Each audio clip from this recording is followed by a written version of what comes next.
Good morning, Grade 10, Grade 10 Macedonia, Moab, and Nazareth.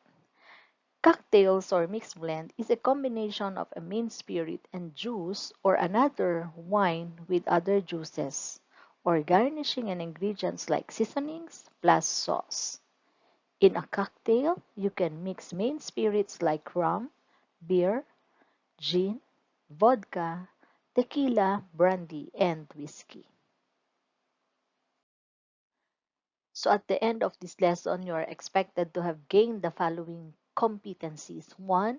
Prepare and use necessary garnish, edible and non-edible, fruits and vegetables based on cocktail presentations. 2. Identify the different categories of cocktails to international standards. And 3. Mix cocktail recipes according to international standards and customer preference. For this lesson, you are going to know something about cocktail preparation, types of cocktails component, and the different categories of cocktails.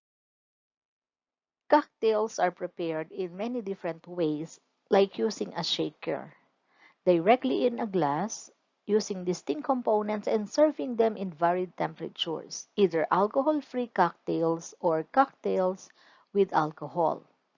In other words, it is a combination of mixed drinks with a distinct taste that is easily complemented and more flavorful or tasteful to the palate. How about a wine cocktail? What is it? It is a mixed drink similar to a true cocktail. It is made predominantly with a wine, including champagne, into which distilled alcohol or other drink mixture is combined.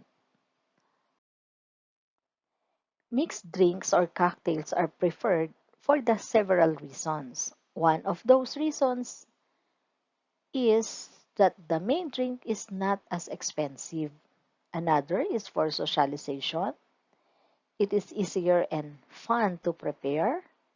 It gives more flavor and distinct appearance to the spirits with the added garnishing.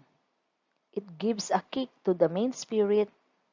It gives a more sweet taste and, of course, enables you to adjust and experiment according to your own preferred tastes.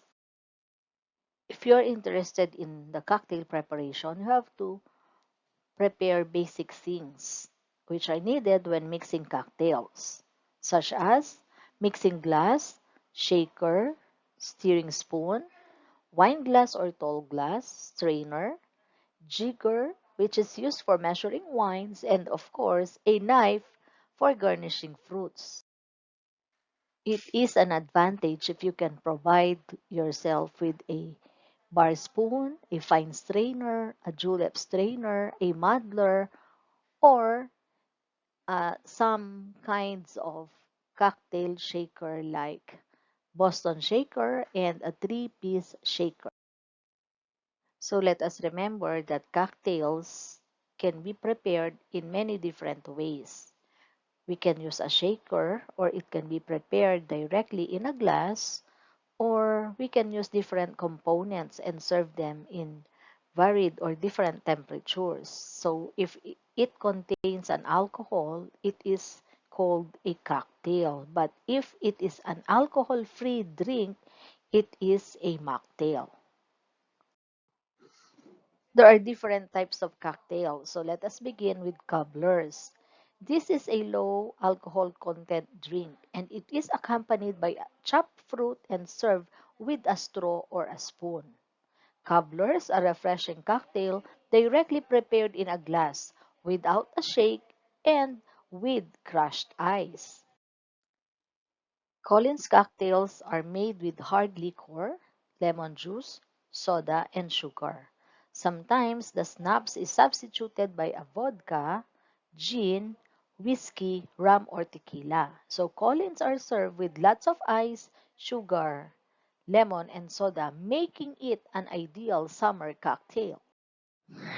Now we have coolers. Coolers are cocktails with low alcohol content that use ice cubes instead of crushed ice decorated by a spiral, orange, or lemon peel. Now we have Crustas. They are cocktails served in a cup with a sweetened glass prepared in shakes like the margarita. Cups are cocktails prepared with white wine, ciders, and liquors, served with fresh fruit, stored in a freezer for 2 or 3 hours, and drunk in small cups. Eggnogs, they are cocktails where the spirit or fermented drink is the base, accompanied by milk, eggs, and nutmeg in the preparation process, and it can be served either hot or cold. Fizzes, on the other hand, are sparkling cocktails. They are prepared with lemon juice, sugar, and egg white in combination with gin or any other spirit drink, supplemented with soda. How about flips? What are they? Flips are creamy cocktails made with rum, sherry, marsala, sugar, and egg yolk. They are usually served warm, accompanied by cinnamon and nutmeg. Frozen uses half-frozen or ice cocktails where the beverage is mixed with plentiful pieces of crushed ice. Grogs are warm drink made with hot, sugary water mixed with liquor, usually rum but also with kirsch and cognac, carrying aromatizers like lemon. So yung tinatawag nating sugary water, ito yung caramel or yung tinunaw natin na sugar. Juleps are refreshing drinks, recognizable by the mint aroma, mixed in the preparation with Kentucky bourbon, sugar, and thick crushed ice. Juleps are also prepared with scotch, rum, and even brandy. Pousse Café is a cocktail directly prepared in the glass after the pouring of heavier liquids, normally sweeter and thicker, taking care not to mix them. Its highlight is the firing that each combined liquid has. A sangria is a white punch made with red wine, sugar, chopped fresh fruits such as pineapple, pears, apples, and peaches, and sparkling water.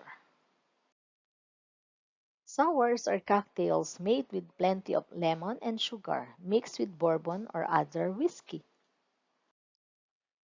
The three components of a cocktail are base, modifying agent, and special flavorings or coloring agents.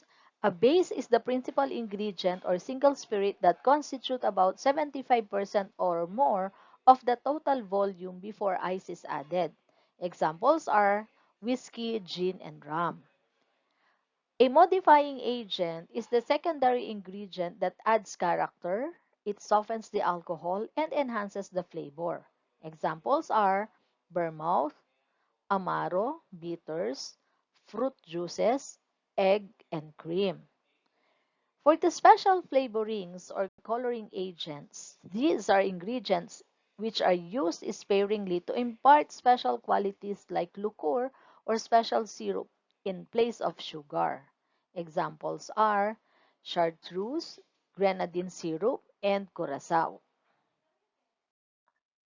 There are two categories of cocktails. We have aromatic and sours. For aromatic, it uses bitters, aromatic wines, or spirits as modifying agents.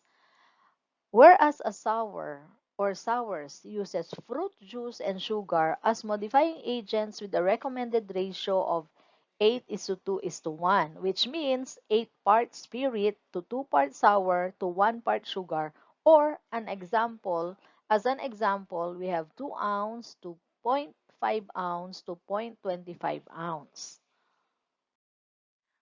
Are you learning, guys? I hope you are. So our textbook suggests at least 5 cocktail recipes. We have piña colada. It is the main drink of Puerto Rico, which is composed of rum combined with pineapple juice and a coconut milk. We also have Bloody Mary with tomato juice and garnishing. A gin cocktail is a distilled spirit using berries and other bitter plants. You can make a gin cocktail by mixing a gin with any fruit juice like lime, lemon, orange, pineapple, or even soft drinks like soda. How about a tequila cocktail? It is a combination of another spirits like triple sec with fruit juices like lime or other variants like orange juice, strawberry, raspberry, mango, and pineapple. You can also add fruit juice according to your own taste. How about a rice wine cocktail? A rice wine is a strong kind of wine, stronger than the other wines once derived from fermented fruits. It is usually mixed with other juices for cocktails and has a distinct smell and strong bitter flavor. So a sangria cocktail is an ice-cold jug of the traditional Spanish sangria recipe, which is a perfect cocktail for hot summer days. So be very careful kasi yung iba kapag may sangria, ang kinakain nila yung fruits on top. Tapos sinasabi nila, parang nalasing ako, parang intoxicated ako, fruits lang naman ang kinain ko. Tandaan natin na kapagka may alcohol content ang cocktail, inaabsorb yon ng fruits. So, ang fruits ay concentrated ang alcohol content kapag ito ay kasama doon sa cocktail.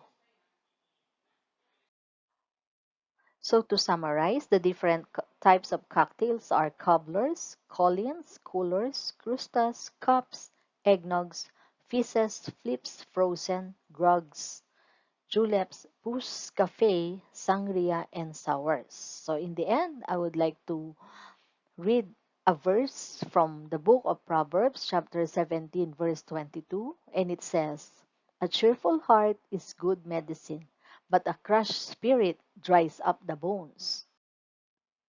This has been your teacher Malou Obispo saying thank you for listening and may God bless us all. Goodbye.